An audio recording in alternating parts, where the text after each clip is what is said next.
this one, apologies if you're listening to this while you're eating food right now. But the situation is that imagine that you're a parent or a mother of 3 young children, and one of them starts throwing up right before dinner, so that you know that, okay, one of my kids has a stomach bug. So, okay, now you kind of know that the others are going to get sick, and this is going to be a pretty tough week for you. So how do you reframe that, Kevin? I mean, how do you reframing taking care of, the first sick child? Exactly.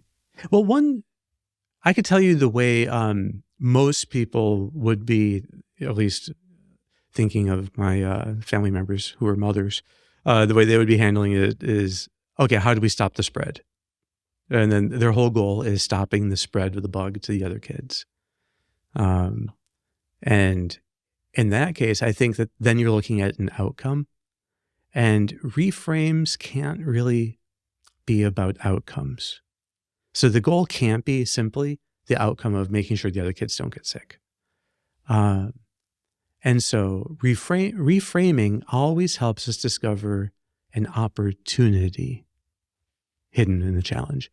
So you have to actually get to the point of seeing how this is an opportunity for learning, growth, and practice. So we're talking about, like in the previous example, the idea of a trajectory of growth and how important that is. But it's important to see how different that is from outcomes. The problem with outcomes, like stopping the spread, is that may not be in your control.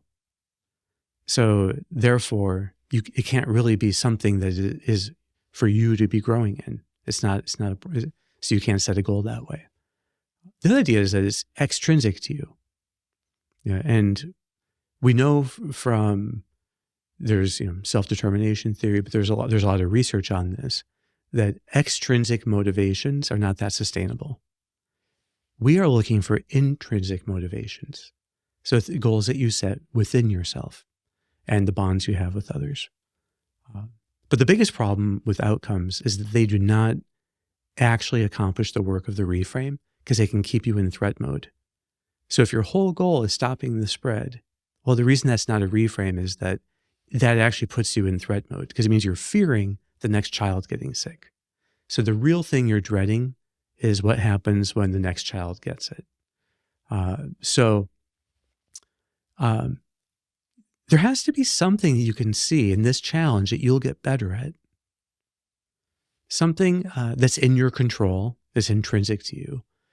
And something that is protective against threat mode. And that's what a reframe gives you. If it's really an opportunity for learning, growth, and practice, then you can say the more the better. If it happens, then okay, difficulties don't flip you into threat mode. Difficulties don't violate the reframe. No, it's part of the reframe. Things might get more difficult, and you're ready for it.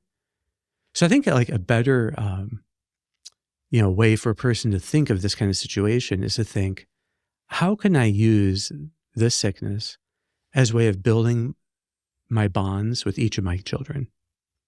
Can I model for them like what it is to be like on a team, that we're working together, so that when things get tough, maybe someone else gets sick, our first reaction is going to be supportive, to show them compassion and love, so that they don't feel like they've let us down. Maybe there's an opportunity here for like team building, for delegating, to see what the other kids can help with, perhaps. But at any rate, what we're looking for is is there a way that this challenge can deepen the bonds that I have? And then that always will then shine a light on other ways. Then, like, what does it mean? Like the skill of delegating, or the ideal of being compassionate.